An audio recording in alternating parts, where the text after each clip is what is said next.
to thinking, you think I've lost my way and somebody's going to come on the stage in a minute and guide me gently back to my seat.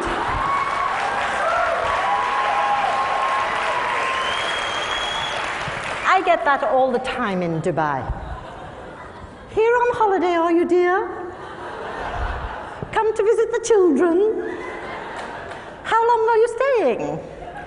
Well, actually, I hope for a while longer yet. I have been living and teaching in the Gulf for over 30 years. And in that time, I have seen a lot of changes. Now, that statistic is quite shocking, and I want to talk to you today about language loss and the globalization of English. I want to tell you about my friend who was teaching English to adults in Abu Dhabi, and one fine day, she decided to take them into the garden to teach them some nature vocabulary. But it was she who ended up learning all the Arabic words for the local plants, as well as their uses, medicinal uses, cosmetics, cooking, herbal. How did those students get all that knowledge? Of course, from their grandparents and even their great-grandparents. It's not necessary to tell you how important it is to be able to communicate across generations. But sadly, today, languages are dying at an unprecedented rate. A language dies every 14 days. Now, at the same time, English is the undisputed global language. Could there be a connection? Well, I don't know. But I do know that I've seen a lot of changes. When I first came out to the Gulf, I came to Kuwait in the days when it was still a hardship post. Actually, not that long ago. That is a little bit too early. But nevertheless, I was recruited by the British Council along with about 25 other teachers, and we were the first non-Muslims to teach in the state schools there in Kuwait.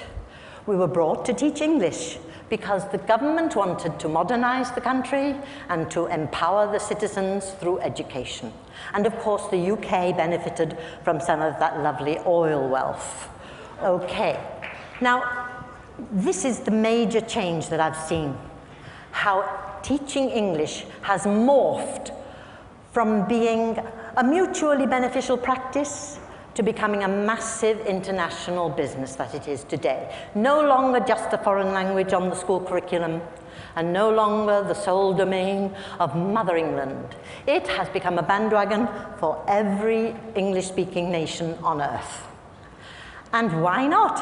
After all, the best education, according to the latest World University rankings, is to be found in the universities of the UK and the US. So everybody wants to have an English education, naturally. But if you're not a native speaker, you have to pass a test. Now, can it be right to reject a student on linguistic ability alone? Perhaps you have a computer scientist who's a genius. Would he need the same language as a lawyer, for example? Well, I don't think so. We English teachers reject them all the time. We put a stop sign and we stop them in their tracks. They can't pursue their dream any longer till they get English. Now, let me put it this way. If I met a monolingual Dutch speaker who had the cure for cancer, would I stop him from entering my British university? I don't think so. But indeed, that is exactly what we do. We English teachers are the gatekeepers, and you have to satisfy us first that your English is good enough.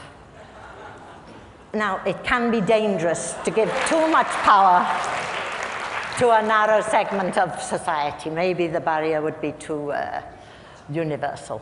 Okay. But I hear you say, what about the research? It's all in English. So the books are in English, the journals are in English, but that is a self-fulfilling prophecy. It feeds the English requirement, and so it goes on. I ask you, what happened to translation? If you think about the Islamic Golden Age, there was lots of translation then. They translated from Latin and Greek into Arabic, into Persian, And then it was translated on into the Germanic languages of Europe and the Romance languages, and so light shone upon the dark ages of Europe. Now, don't get me wrong, I am not against teaching English, all you English teachers out there. I love it that we have a global language. We need one today more than ever. But I am against using it as a barrier. Do we really want to end up with 600 languages and the main one being English or Chinese?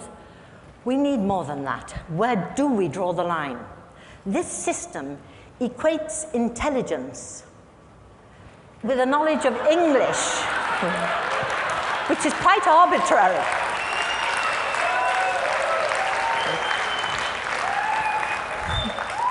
And I want to remind you that the giants upon whose shoulders today's intelligentsia stand did not have to have English, they did not have to pass an English test. Case in point, Einstein. He, by the way, was considered remedial at school because he was, in fact, dyslexic. But fortunately for the world, he did not have to pass an English test because they didn't start until 1964 with TOEFL, the American test of English. Now, it's exploded. There are lots and lots of tests of English, and millions of students take these tests every year. Now, you might think, you and me, those fees aren't bad, they're okay, but they are prohibitive to so many millions of poor people. So immediately, we're rejecting them. Brings to mind a headline I saw recently, Education, the Great Divide. Now, I get it. I understand why people would want to focus on English. They want to give their children the best chance in life. And to do that, they need a Western education. Because, of course, the best jobs go to people out of the Western universities that I put on earlier. It's a circular thing. Okay. Let me tell you a story about two English scientists.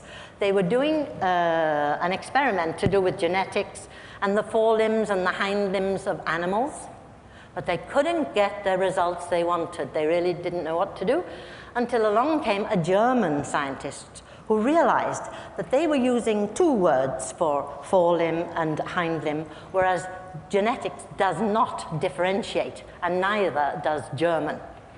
So, bingo, problem solved. If you can't think a thought, you are stuck.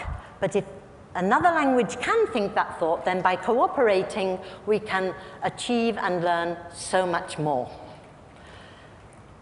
My daughter came to England from Kuwait. She had studied science and mathematics in Arabic at an Arabic medium school. She had to translate it into English at her grammar school, and she was the best in the class at those subjects, which tells us that when students come to us from abroad, we may not be giving them enough credit for what they know, and they know it in their own language. When a language dies, we don't know what we lose with that language. This is, I don't know if you saw it on CNN recently. They gave the Heroes Award to a young Kenyan shepherd boy who couldn't study at night in his village, like all the village children, because the kerosene lamp, it had smoke and it damaged his eyes. And anyway, there was never enough kerosene because what does $1 a day buy for you?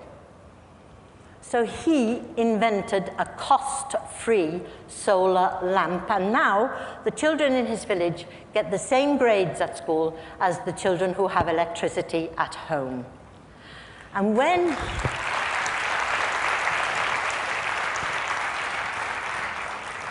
he received his award, he said these lovely words: "The children can lead Africa from what it is today, a dark continent, to a light continent." A simple idea, but it could have such far-reaching consequences. People who have no light, whether it's physical or metaphorical, cannot pass our exams, and we can never know what they know. Let us not keep them and ourselves in the dark.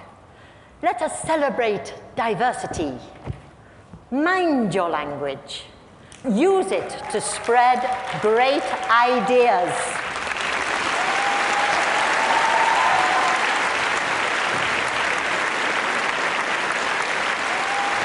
you very much. Shukran.